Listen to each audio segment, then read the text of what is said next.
Listening Library presents Beacon Street Girls, Worst Enemies, Best Friends by Annie Bryant.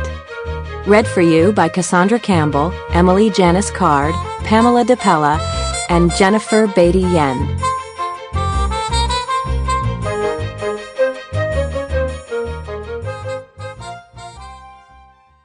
Beacon Street Girls, Worst Enemies, Best Friends. This book is dedicated to any girl who has ever felt like the new girl. Life is full of surprises, and making mistakes is part of the journey. So go for your dreams. Choose wisely, stand up for yourselves, be kind to the planet, and above all, be a good friend. Enjoy your journey. Annie Bryant. Part 1. Worst Enemies. Chapter 1. Charlotte. Stars over Beacon Street. Stars and books have always been my best friends. My books go with me wherever we move, and the stars, they are always there when we get there. The first stars I look for are the 3 in Orion's belt because they're the brightest. Close friends are harder to find. Well, actually, keeping them is the hard part. Every time I find a best friend, we move.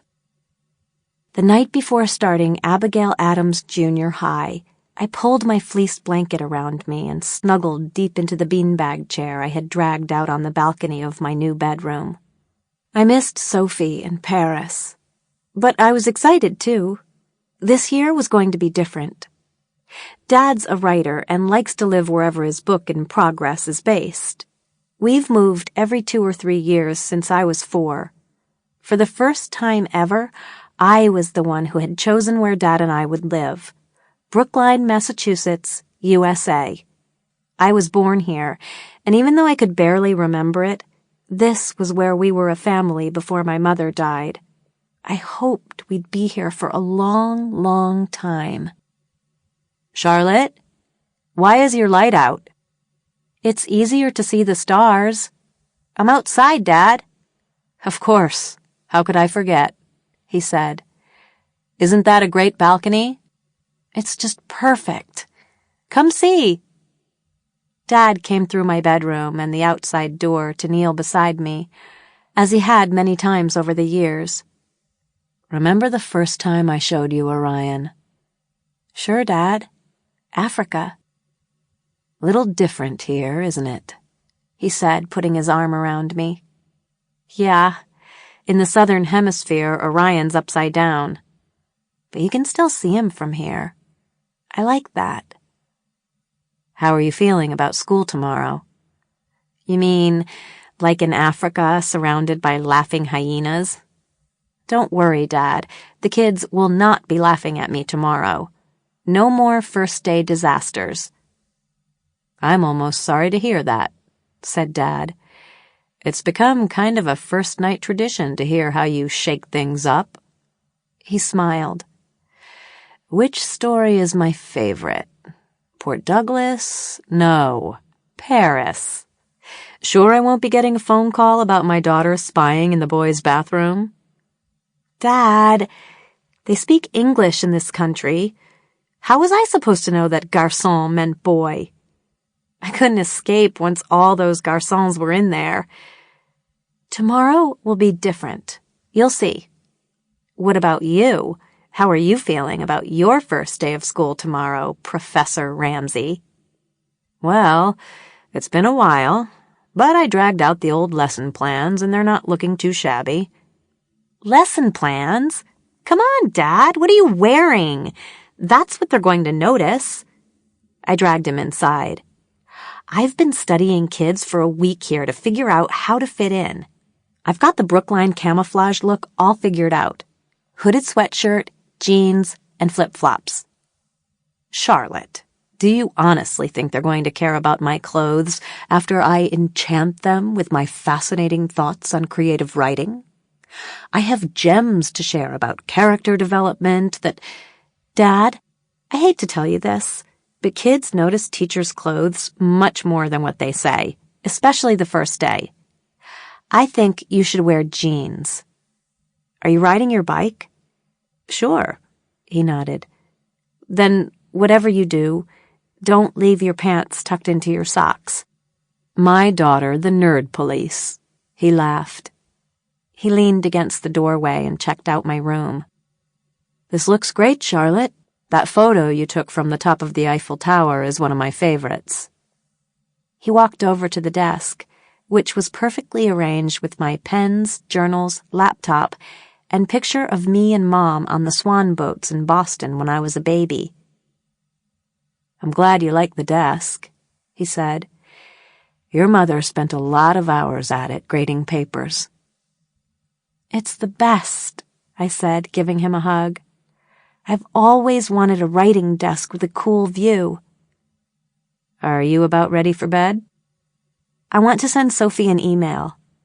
Well, don't stay up too late. Good night, sweetheart. Night, Dad, I said, giving him a kiss. To Sophie, from Charlotte. Subject, school. Hey, Sophie. Tomorrow's the first day of school, and I'm starting all over again. I miss you so much. So glad you got the pics of our house. I knew you would love the room on top with all the windows. Fantastique, magnifique, merveilleux, n'est-ce pas? I call it the tower. Dad says it's just a decoration. I'm hoping there's a passageway to a real room. Glad you approve of my new bedroom with the balcony. A little different than swinging from a hammock in the houseboat. Speaking of the houseboat, will you check if Orangina by any chance came home? Au revoir, Charlotte. I didn't want to think any more about school, so I began to write an idea for my bestseller book file. If I write fast enough, I can usually chase away the butterflies zooming around in my stomach. New Kid Survival Guide. About the author. Charlotte Elizabeth Ramsey has been new 3 times in 5 years in 3 different countries. She is the world's leading expert on embarrassing school moments and writes completely from her own experience as a disaster magnet. Someday, she hopes to master the art of fitting in. Charlotte lives with her father, Richard, author of Serengeti Summer, or How I Survived an Elephant Stampede and Lessons on a Coral Reef, or The Great White Shark is Not Your Friend. She used to live with her cat, Orangina, but she ran away the day before Charlotte left Paris. Chapter 1. Top 10 Things Not to Do the First Day of School. By someone who has done them all. 1. Wear a long African skirt while riding your bike to school in Australia. 2. Wear underwear with purple pigs on them in case your skirt gets pulled off and eaten by your bike chain. 3. Wear shorts if you have hairy legs. 4. Introduce yourself in a loud, friendly voice to a group of girls applying eye makeup. 5. Bring anything in a thermos. 6. Go to lunch by yourself. 7. Eat school porridge. 8. Join a conversation about a movie you've never seen. 9. Throw up on a cute boy's shoe. 10. Eat anything with poppy seeds in it, and then smile without checking your teeth in a mirror. Even though I was still nervous, I saved the file, shut down my computer, and climbed into bed.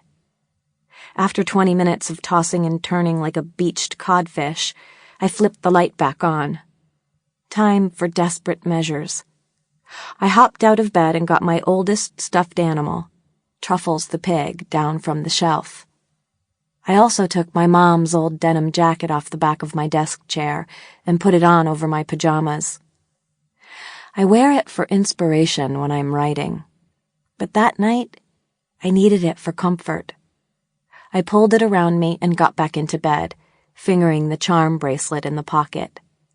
The bracelet was a baby present from Mom, and while I outgrew it ages ago, I've always kept it. With Truffles beside me and my fleece blanket all snug around me, I began to feel cozy. Sample complete. Ready to continue?